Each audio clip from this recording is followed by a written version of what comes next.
Cinderella परी ने बनाई एक लहंगे और सूट की दुकान। कुछ समय पहले की बात है। एक गांव में एक परिवार रहता था। उस परिवार में माता पिता और उनके 2 बच्चे थे। पिता का नाम राजेश था। उनकी एक बहुत बड़ी साड़ी और सूट की दुकान थी। राजेश की पत्नी का नाम सुशीला था और उसकी बेटी का नाम स्नेहा था। उसका एक छोटा भाई भी था जिसका नाम नैतिक था। नैतिक को पढ़ना लिखना बहुत पसंद था। वो एक अच्छे स्कूल में पढ़ने जाता था और ये चारों लोग हंसी खुशी अपने परिवार में रह रहे थे। एक दिन की बात है। राजेश अपनी दुकान के लिए निकला। वो अपनी गाड़ी में था, तभी रास्ते में एक दुर्घटना घटी और सामने से एक ट्रक आकर उसकी गाड़ी में लग गया और उसी समय राजेश का देहांत हो गया। राजेश का एक बिजनेस पार्टनर था जो सब कुछ हड़पना चाहता था। जब उसे राजेश की मौत की खबर पता चलती है तो वो उसकी दुकान अपने नाम करा लेता है और राजेश के मृत्यु की खबर और दुकान के कागजात मेरे नाम हो गए हैं, ये खबर देने के लिए वो सीधा उनके घर पहुंचा। सुनिए, मैं आप लोगों को कुछ खबर देने आया हूँ। बात ऐसी है कि आपके पति का देहांत हो गया है और ये जो सारा बिजनेस है अब मेरे नाम हो चुका है, क्योंकि कॉन्ट्रैक्ट में ऐसा ही लिखा था। क्या मेरे पति का देहांत हो गया है? ऐसा कब हुआ? वो आज ही सुबह तो आराम से घर से निकले हैं। जी हाँ, आज सुबह ऑफिस आते टाइम ही उनका एक ट्रक से एक्सीडेंट हो गया। अब जैसे ही उन लोगों को ये बात पता चलती है वो लोग अपने होश और सूध-बूध खो बैठते हैं और रोने लगते हैं। आप उनके बिजनेस पार्टनर है ना? आपको जरा भी शर्म नहीं आ रही? उनके मरे हुए एक दिन भी नहीं हुआ और आप यहाँ दुकान के कागजात लेकर हमारे सामने आ गए। हम अपनी दुकान किसी को नहीं देंगे, ये हमारी दुकान है। देखिए, मैं बस अपना हक जता रहा हूँ। हमारा ये कॉन्ट्रैक्ट था कि जब हम मर जाएंगे तो पूरी दुकान मेरी होगी और आज ऐसा ही हो रहा है। हम ऐसा बिल्कुल भी नहीं होने देंगे। चाहे आप जो कर लो, ये दुकान हमारी थी, हमारी है और हमारी ही रहेगी। सुशीला की ये बात सुनकर राजेश का बिजनेस पार्टनर वहाँ से चला जाता है और जब ये बात सुशीला अपनी बेटी स्नेहा को बताती है, तुम चिंता मत करो माँ, मैं पापा का हक वापस लेकर रहूंगी, चाहे मुझे उसके लिए जो करना पड़े। अब सुशीला को ये याद आता है कि दुकान के असली कागजात तो उसके पति राजेश के पास थे और उसने वो कागजात सुशीला को एक दिन संभालने के लिए दिए थे। तभी वो दौड़ी दौड़ी अपने कमरे में जाती है और उन कागजों को ढूंढने लगती है।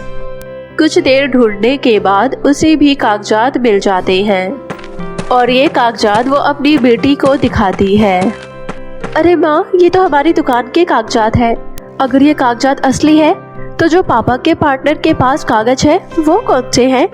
इसका मतलब ये दुकान हमारी होकर रहेगी। अब वो कागजात लेकर सुशीला और स्नेहा राजेश के पार्टनर के घर जाते हैं और उसे असली कागजात दिखाकर उसकी पोल पट्टी खोल देते हैं और वो शर्मिंदा हो जाता है। तुम हमसे झूठ नहीं बोल सकते, आखिर सच्चाई एक दिन सामने आ ही जाती है और तुम मेरे पति की दुकान हड़पना चाहते हो, ऐसा मैं होने नहीं दूंगी। हमारे पापा की दुकान की चाबी हमें दे दो, हमें आज से ही उनकी दुकान संभालनी है। अब उनके पार्टनर ने वो चाबी उन्हें दे दी, पर अंदर ही अंदर उसका खून खोल रहा था, क्योंकि उसके मन में लालच भरा हुआ था। वो चाहता था कि वो दुकान कैसे भी करके उसकी हो जाए। अब सुशीला और स्नेहा दुकान खोलते हैं और दुकान पर काम करने लगते हैं। धीरे धीरे उनकी दुकान की सेल बढ़ती जाती है और दूर दूर से लड़कियां और औरतें उनकी दुकान पर सूट और साड़ी लेने आते थे। देखते ही देखते 10-15 दिन बीत गए और अब इन दिनों में ही उन्होंने काफी सेल कर ली थी। ये देखकर उनका पार्टनर बहुत जल रहा था। जैसे ही उसे पता चलता है कि वो 15-20 दिनों में ही इतनी सेल कर रहे हैं तो उसे बहुत जलन होने लगती है और वो ये निर्णय लेता है कि वो रात होते ही उनकी दुकान में जाकर आग लगा देगा। अब देखते ही देखते रात हो जाती है और उन दोनों का दुकान जलाने का समय हो जाता है। उनके जाते ही वहां पर बिजनेस पार्टनर आता है और वो पूरी दुकान में आग लगाकर चुपचाप चला जाता है। देखते ही देखते उनकी दुकान भस्म हो जाती है और जलकर राख हो जाती है। सुबह होते ही जब दोनों माँ बेटी अपनी दुकान पर पहुंचती है तो वो देखती है कि उनकी दुकान में आग लग गई होती है। ये देखकर वो दोनों बहुत परेशान हो जाती है और रोने लगती है। तभी सुशीला साथ वाली दुकान के लोगों से पूछती है, भैया क्या आपने हमारी दुकान पर किसी को आग लगाते हुए देखा था क्या? आपको पता है क्या कि ये आग कैसे लग गई? नहीं बहन जी, हमें कुछ नहीं पता। सुशीला और स्नेहा बहुत उदास हो जाते हैं और वहीं बैठकर रोने लगते हैं। हे राम, आखिर कौन हमारी दुकान पर आग लगाकर चला गया? हमसे किसी की क्या दुश्मनी भला, हमारी पूरी जिंदगी खराब कर दी। कोई हमें बचाओ। उन्हें इतना दुख में देखकर सब लोग हैरान थे और भगवान की दुआ से उस दिन सिंड्रेला परी ऊपर से गुजर रही थी और उन्हें ऐसा रोता देख वो नीचे आती है और बोलती है, क्या हुआ? तुम दोनों इतना परेशान क्यों बैठी हो और आखिर तुम्हारी दुकान में आग कैसे लग गई? मुझे बताओ, क्या बात है? देखिए ना सिंड्रेला परी, कोई हमारी दुकान में आग लगाकर चला गया। अरे बस इतनी सी बात, मैं अभी तुम्हारी दुकान को पहले जैसा बना दूंगी। पर याद रहे, मैं बस तुम्हारी दुकान को पहले जैसा ठीक कर सकती हूँ, पर उसमें लहंगे और सूट नहीं ला सकती। वो तुम्हें अपनी मेहनत से ही करना होगा। ठीक है सिंड्रेला परी, हम अपनी मेहनत से ये दुकान फिर से भर देंगे और मैं सिलाई मशीन से बहुत सारे लहंगे और सूट बना लूंगी। आप बस हमारी दुकान पहले जैसा कर दीजिए। जादुई सिंड्रेला परी अपने जादू की छड़ी को घुमाती है और उनकी दुकान को पहले जैसे बना देती है और वहां पर एक नई सिलाई मशीन भी रख देती है। अब स्नेहा अपनी नई दुकान का उद्घाटन करती है और उस सिलाई मशीन से नए नए लहंगे और सूट बनाना शुरू कर देती है। उसके लहंगे लोगों को इतने पसंद आते हैं कि दुकान जल्द से जल्द चलने लग जाती है और दूर दूर से लोग आने लगते हैं। अब स्नेहा के इतने अद्भुत लहंगे देखकर उसे बहुत सारे कॉन्ट्रैक्ट मिलते हैं और वो खूब पैसे कमाती है। देखते ही देखते उन्होंने एक अच्छा घर और गाड़ी बंगला सब ले लिया और अपनी माँ के संग बहुत ही खुशी खुशी जिंदगी बिताने लगी। बहुत समय पहले की बात है। आनंदी नाम की एक लड़की अपनी चाची के साथ रहती थी। आनंदी के माता पिता इस दुनिया में नहीं थे। आनंदी अपनी चाची चाचा और अपनी छोटी बहन नीलम के साथ रहती थी। आनंदी की चाची सुमित्रा एक बहुत ही चतुर और होशियार औरत थी और आनंदी के चाचा बहुत ही दयालु और अच्छे स्वभाव के इंसान थे। आनंदी की छोटी बहन नीलम आनंदी से बहुत छोटी थी और दोनों माँ बेटी मिलकर आनंदी को खूब परेशान किया करते थे। आनंदी का जीवन इसी तरह बीत रहा था। आनंदी का गांव एक पहाड़ी इलाके पर था जहां पर ढेर सारे पेड़ पौधे और हरियाली दिखाई देती थी। आनंदी को हरियाली से बहुत प्यार था। वो अक्सर जंगल में घूमने जाया करती थी और वहां से अपने घर के लिए स्वच्छ पानी लेकर आया करती थी। पानी भरकर आनंदी पेड़ पौधों को भी पानी डालती थी। उसके बाद घर आती थी। ऐसे ही आनंदी का जीवन यापन बीत रहा था। एक दिन की बात है। आनंदी, घर में एक बूंद भी पानी नहीं है। तुझे तो कोई फिक्र ही नहीं है घर की। अब तेरी बहन और पूरे घर के सदस्य क्या पियेंगे? चल जल्दी से सारा काम छोड़कर कुएं से पानी भरकर लेकर आ। ठीक है चाची जी, मैं थोड़ी देर बाद पानी भरकर ले आऊंगी क्योंकि कुएं का पानी सूख गया है। थोड़ी देर बाद? तब तक क्या हम प्यासे मर जाएं? तू तो यही चाहती है कि हम सब मर जाए और ये सारी जमीन जायदाद तेरे नाम हो जाए। चाची जी, ऐसी कोई बात नहीं है। मैं इस वक्त जरा खाना खा रही थी, इसलिए ऐसा कहा। पूरे दिन भर घर में बैठकर रोटियां तोड़ती रहती है। मैं कुछ नहीं जानती। चुपचाप से अभी उठकर जा और कुएं से पानी भरकर ला। और उसे पानी भरकर लाने को कहती है। आनंदी जानती थी कि अब वो पानी भरने के बाद ही कुछ कर सकती है। वो बिना कुछ कहे ही पानी के बर्तन लेकर जंगल की ओर जाने लगती है। कुछ ही देर में आनंदी जंगल पहुंच जाती है। आनंदी को जंगल में बहुत अच्छा लगता था क्योंकि वहाँ पर उसे कोई रोकने टोकने वाला नहीं था। वहाँ पर उसे बहुत अच्छा लगता था। आनंदी कुएं से पानी भरकर पेड़ पौधों को पानी पिलाती है और उनसे कुछ बातें करती है। उसके बाद शाम के समय पानी भरकर आनंदी घर वापस जाती है। आ गई महारानी, सुबह से शाम कर दी और अब पानी भर कर लाई है। पानी भरने गई थी या बनाने गई थी पानी? चाची जी, कुएं का पानी बहुत गंदा था, इसलिए मुझे बहुत अंदर से पानी निकालना पड़ा।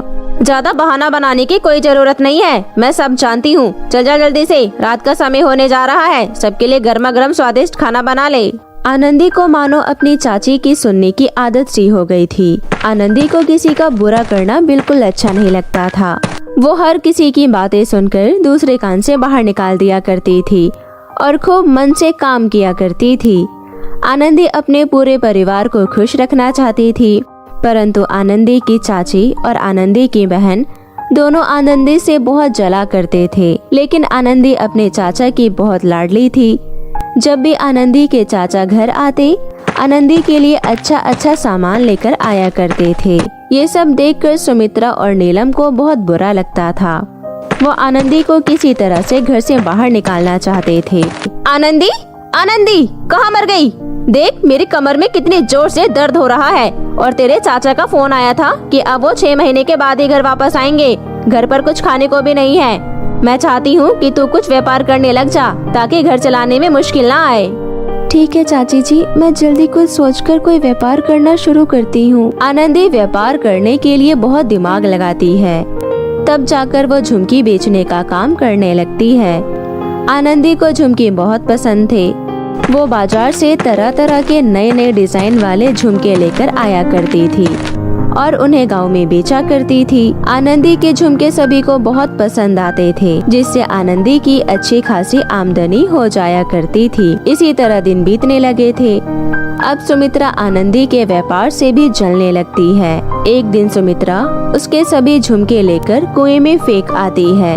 अगली सुबह जब आनंदी की आँख खुलती है तो वो देखती है कि घर में एक भी झुमका नहीं है। ये सब देखकर आनंदी को लगता है कि घर में चोरी हो गई है। आनंदी शोर मचाने लगती है। सभी लोग वहाँ पर आ जाते हैं। अरे क्या हो गया? सुबह सुबह अपना ढोल क्यों बजा रही है? चाची जी, हमारे घर पर चोरी हो गई है।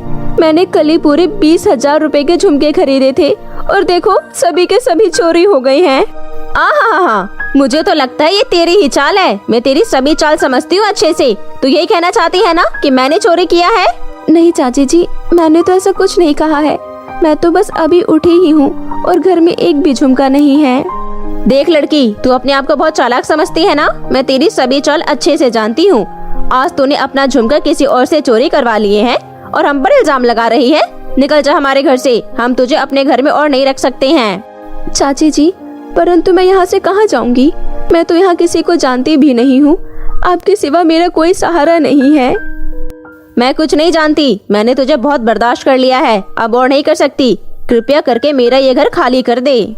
आनंदी अपनी चाची की इतनी खरी खोटी सुनकर वो घर खाली कर देती है। आनंदी को कुछ समझ नहीं आता कि अब वो कहाँ जाए। वो चलते चलते जंगल में पहुँच जाती है और वो जंगल में बैठकर पेड़ पौधों से बातें करने लगती है।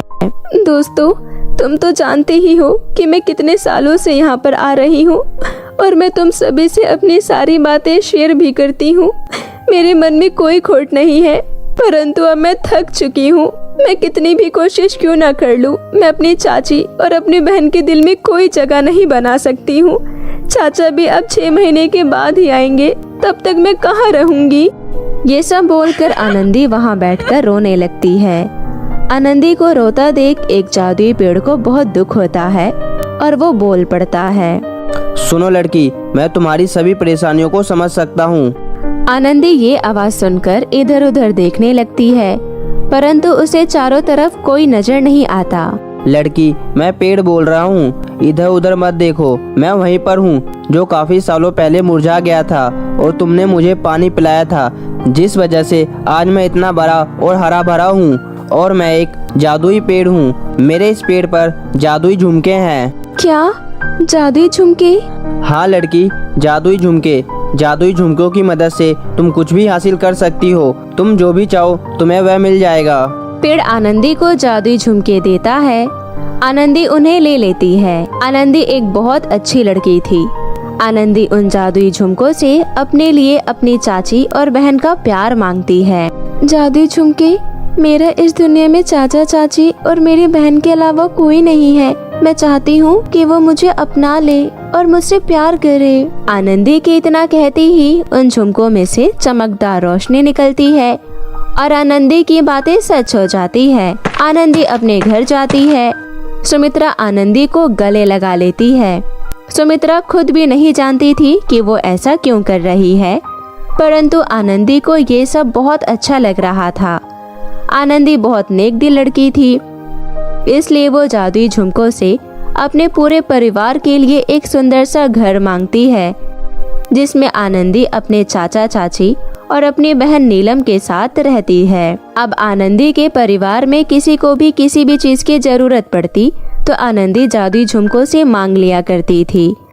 अब आनंदी का जीवन अपने चाचा चाची के साथ हंसी खुशी से बीतने लगा। तो मेरे प्यारे दोस्तों, कैसी लगी आपको मेरी ये कहानी, मुझे कमेंट करके ज़रूर बताएं और इसे अपने दोस्तों के साथ भी शेयर करें। और हाँ दोस्तों, अगर आपने अब तक मेरे चैनल को सब्सक्राइब नहीं किया है तो प्लीज़ जल्दी से नीचे लाल बटन दबाकर अभी कर ले। तो मिलती हूँ आपसे फिर किसी नई कहानी के साथ। तब तक के लिए आप अपना ध्यान रखें। बाय बाय दोस्तों।